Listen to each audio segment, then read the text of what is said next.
Today we have gathered here to worship Sri Krishna. We must understand the significance of Sri Krishna's advent on the Vishuddhi Chakra. As you know very well, except for once or twice,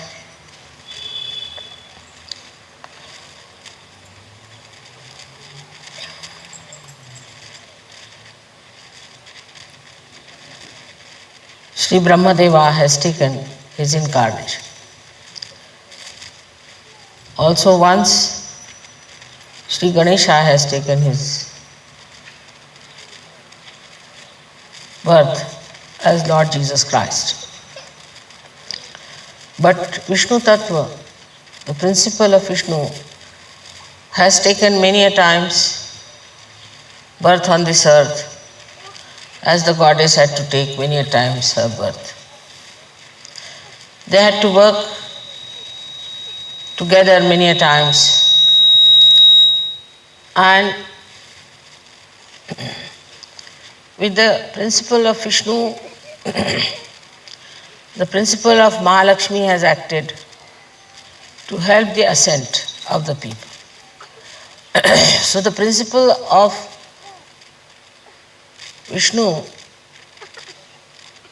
is for your ascent, for the evolutionary process of human beings. Through this advent and through the power of Mahalakshmi, we have become human beings from amoeba stage. This is a spontaneous working for us, but for the principle of Vishnu, he had to go through various incarnations to evolve. As you know, there have been incarnations of Sri Vishnu as a fish to begin with, and went on till it came to the state of Sri Krishna, where they say that he has become complete. But one has to realize that he works on our central nervous system. He builds our central nervous system. Through our evolutionary process, our central nervous system has been built up. And this central nervous system has given us all the human awareness that we have. Otherwise, we would have been just like the stones.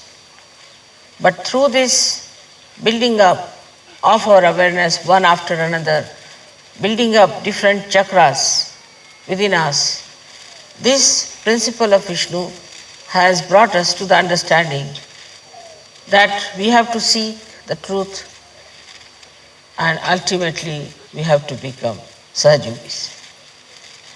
So this principle of Sri Krishna is so important that at the state, as we call it the Vishuddhi Chakra, we become complete. In the sense that when the Sahasrara is opened out for you and you start feeling the vibrations, you are not yet fully complete. If you were just complete, then it would have been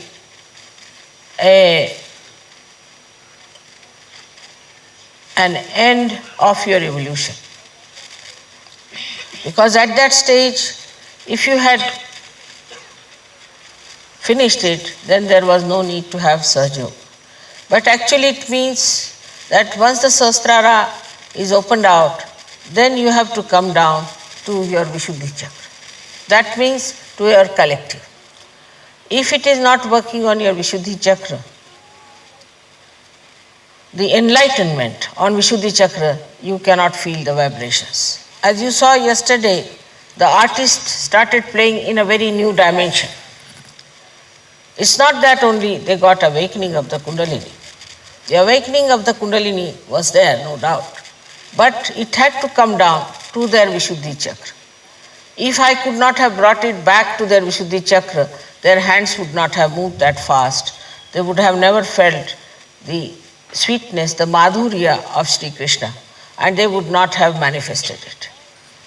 So, all that is expressed through your fingers and hands achieves that new awareness of creating the madhurya, the sweetness.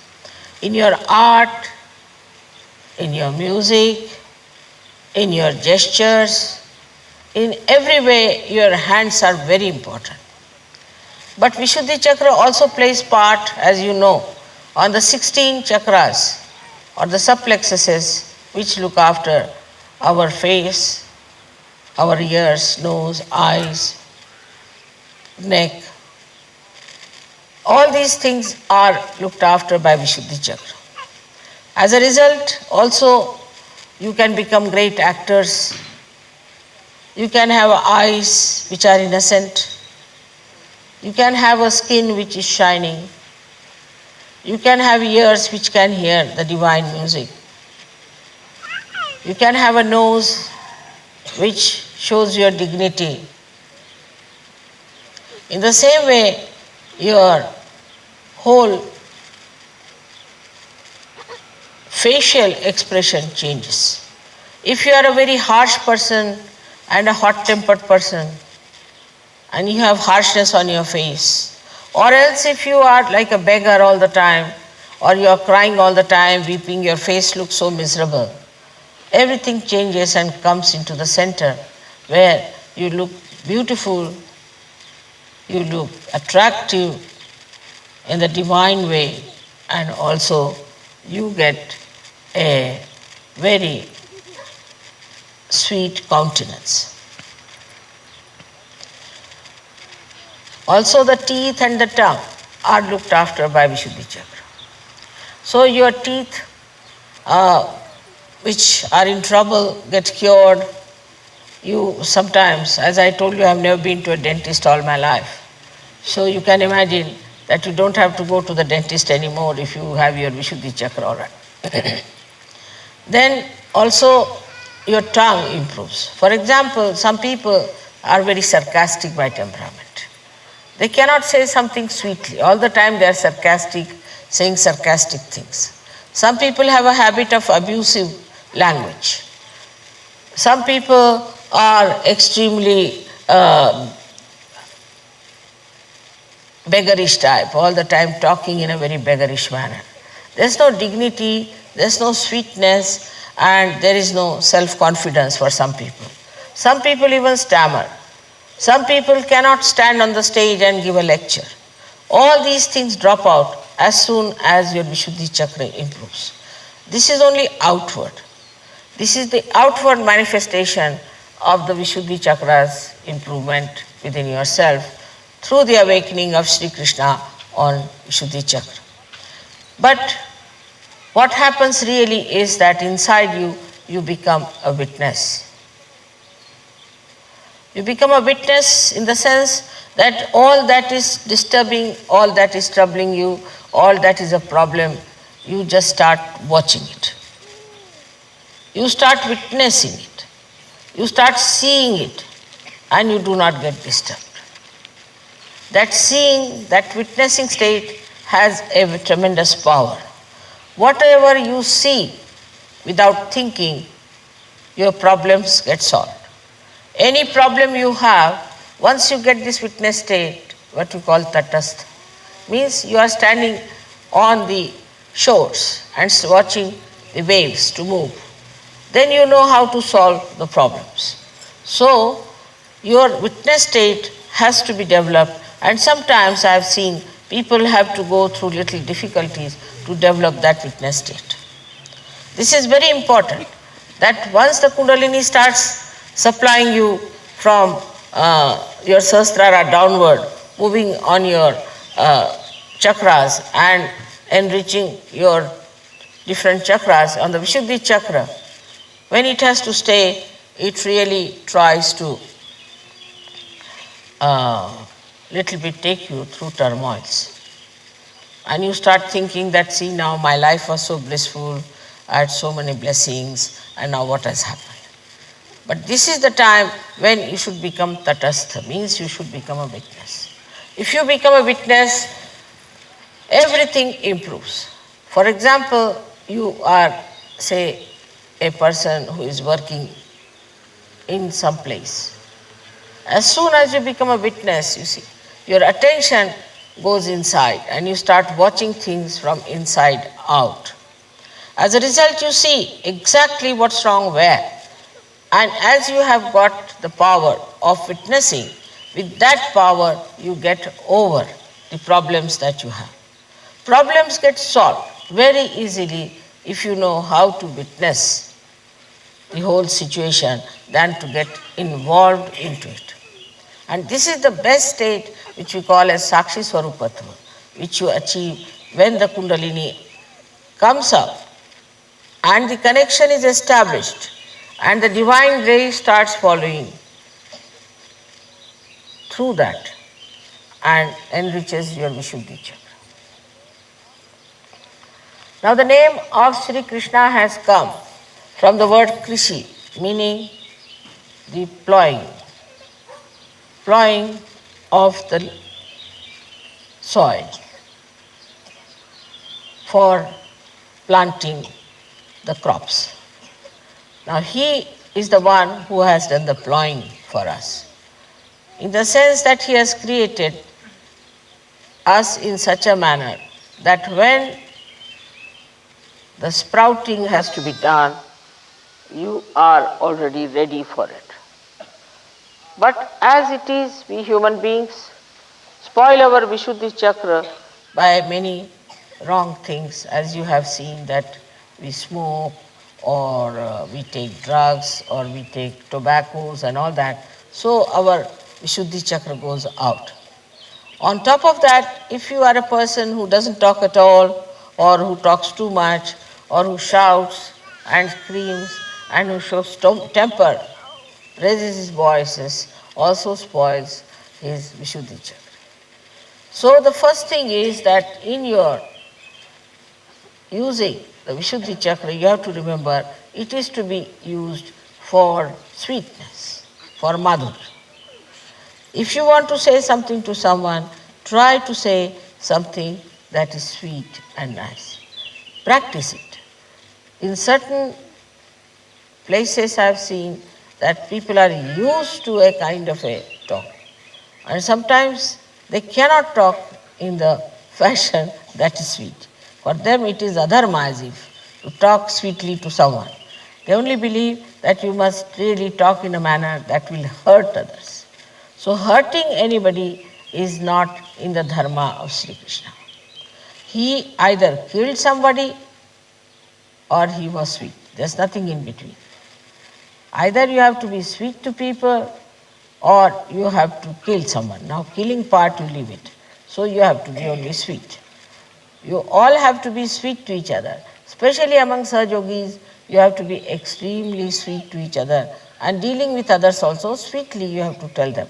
If you find anything wrong with them, they see this is not good. You are now come to Sahajoga, now you must behave like this or behave like that. Now, Sri Krishna's life has another very significant role to play. That is, he came on this earth after Sri Rama's advent, who was also Sri Vishnu. When Sri Rama came, the people were very ignorant. They had no idea about dharma. So as a king, he wanted to teach them dharma. And so he had to become very serious. So his incarnation was something of a very serious father who is very seriously undergoing all kinds of turmoils and things, and to create an image of a benevolent king. As a result, when his incarnation was over, people became very serious-minded. And all the seriousness started in the religion, all the ritualism started, people became extremely rigid. And that rigidity killed all the joy of life. And then all kinds of other things also started with that rigidity, is the beginning of Brahmanism. Brahmanism started in India when people started using Brahmanism as a birthright, while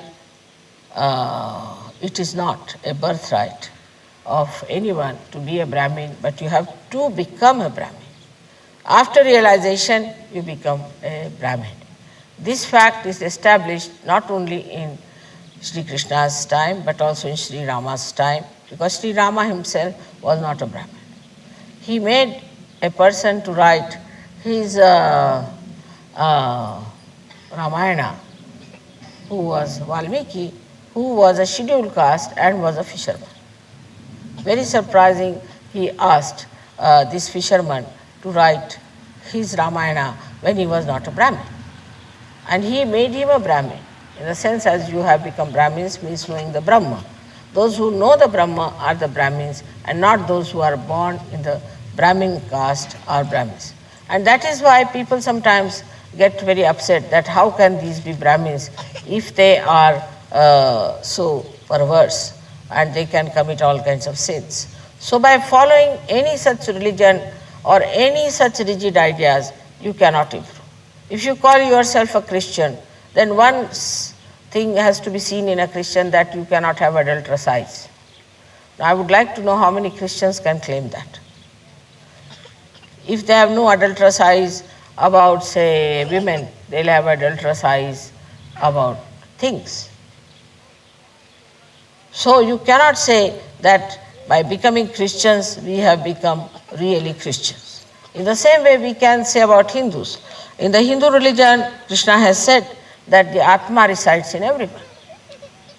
He never said that the birth determines your jati, your caste. But among Hindus, we believe that everybody has a jati and that everybody is a separate thing. Some people are to be treated as low, some as high. This is just the opposite what Sri Krishna has preached, because he said in everybody there is Atma. And now in Sahaja Yoga we have proved that whatever religion you may follow, whatever things you follow, ideas or philosophy, whatever you may follow, you all can become realized souls. So nobody is higher, nobody is lower. The best thing is to believe that all others are wrong and we are correct. But all of those people who believe like this may have to go to hell directly, because they have not reached the truth. The truth is you have to become a realized soul. And if you are not a realized soul, you are nowhere near God. You have to enter into the kingdom of God. Christ himself has said that you have to enter into the kingdom of God, you have to be born again, and when you will be calling me Christ, Christ, I won't recognize you. Openly has said it, he has warned you. Say about Muhammad Sahib himself has said, when the time of Qiyamah, his resurrection will come, your hands will speak. And he has also said very clearly, till the Qiyamah, you do all these things like, you see, Rosa and all that. But when the Qiyamah comes, when you get your resurrection, then you don't have to do. It's clearly said it. But nobody is trying to find out the Qiyamah. Only they are trying to find faults with this or that and fight with each other. Now this resurrection time he has already mentioned. When your hands will speak, it's in Sahaja Yoga. So after this, you don't have to do anything. Now you have become a peer according to him. Once you have become a wali, you don't have to do all these things. And you become dharmati. It is said also in Indian philosophy by Sri Krishna that you become dharmati, you go beyond religion. Means religion becomes part and parcel of you. You don't have to have outside religions which are of no use. It's clearly said. And Sri Krishna has said it as clearly as anybody could say, very, very clearly, that you have to go beyond your gunas, beyond your dharmas. That means you have to become a person who is religious innately. And not to skip it that far, how can I do? And not to become a person who is just outwardly something like Christian, Hindu, Muslim. No, inside you have to become. Now as a result of that, you have seen what Sri Krishna has said, that once you become from inside, then I don't have to tell you, don't drink, don't do this, don't do that, nothing. You just don't do it. You just don't do it. And you understand it so well that this should not be done, that should not be done.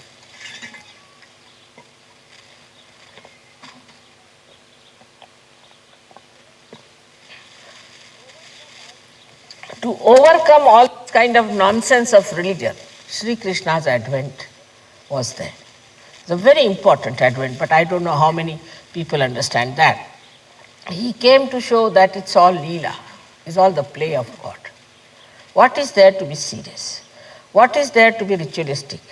You cannot bind God in any rituals. That's why he came on this earth, to tell you that you should not try to bind yourself by rituals which are nonsensical.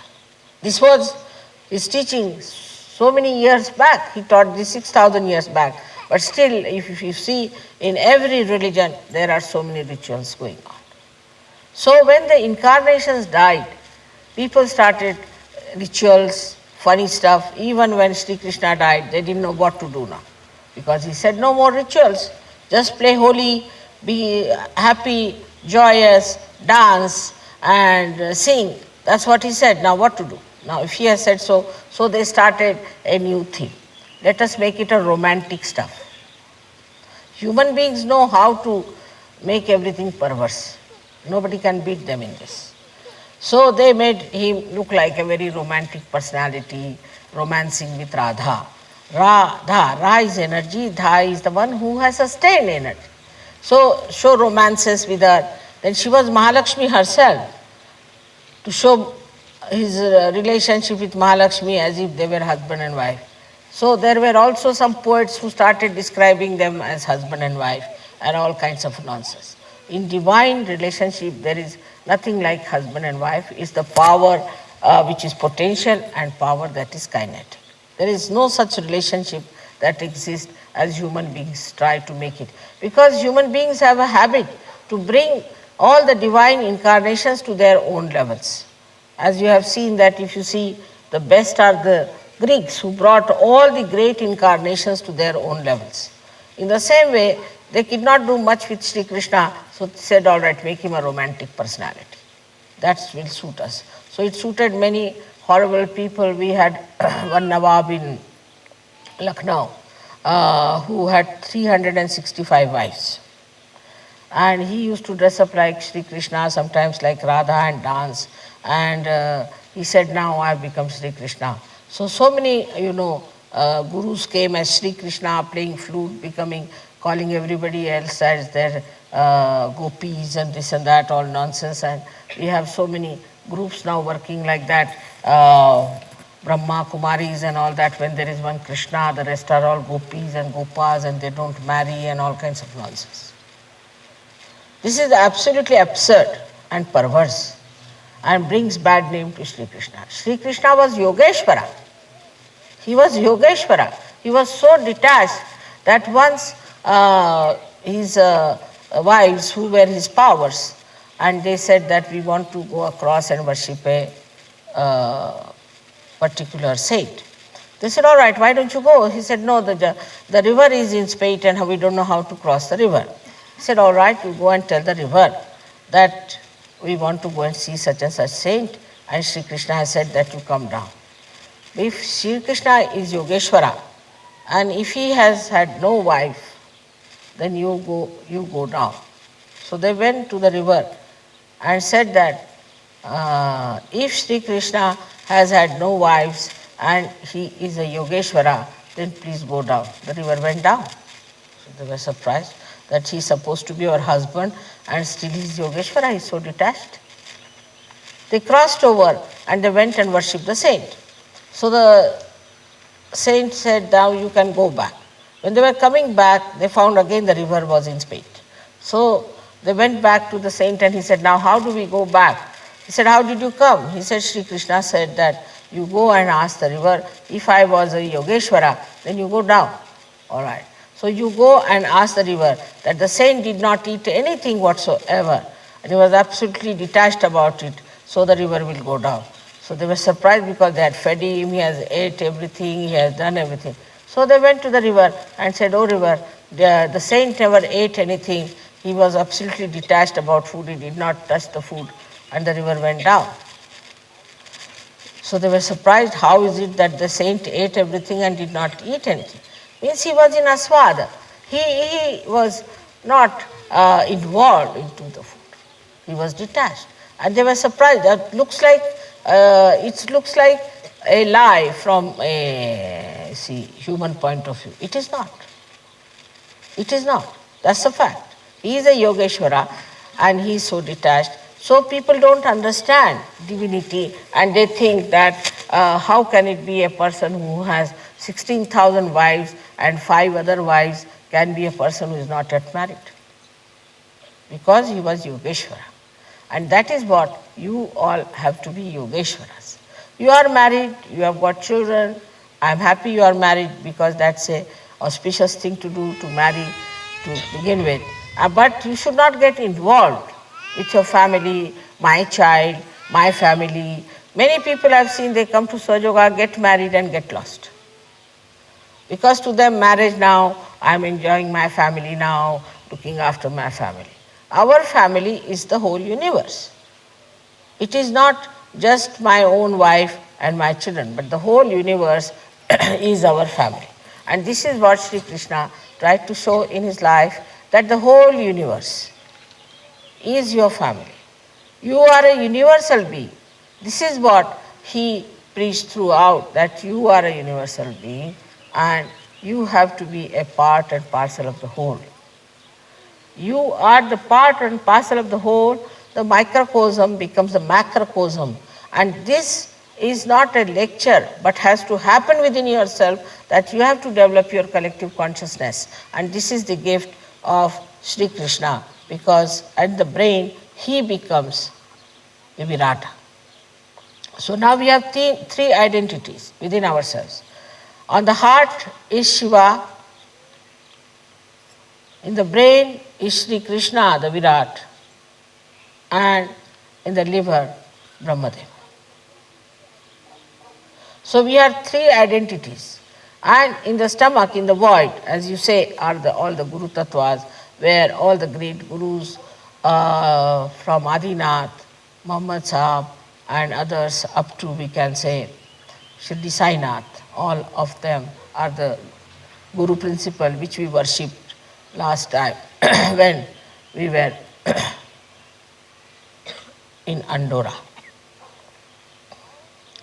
So, how they are all related with each other, how they have worked out together and brought you to the state of this witness is very important.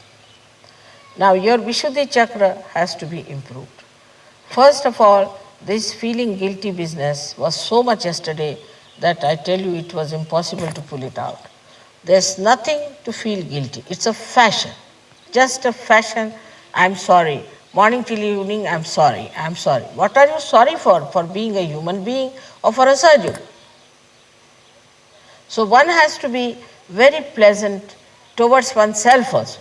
All the time I'm sorry, I should not have done this, I should not have done that. All the time feeling sorry and feeling guilty spoils your left Vishuddhi. As a left Vishuddhi is spoiled, what happens is that your Sri Krishna Tattva is gone. Then you cannot feel the collective. Then you cannot understand what's gone wrong with you. So just if you have to say sorry, also say sorry to God. And after that, don't say sorry anymore.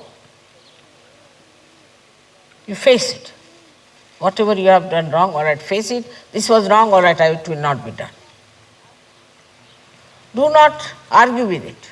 Do not continue with it. Just face it and say this was wrong and this wrong I will not do again. And it's finished. For you are, after all, saints now. You have become now Valis. You have become now realized souls. You have become now Atmajas. You have got Brahma Chaitanya. You have seen on your heads there was light. You have seen the proof of it. So I don't have to give you second certificate. Only thing, you better understand and be aware of your own position.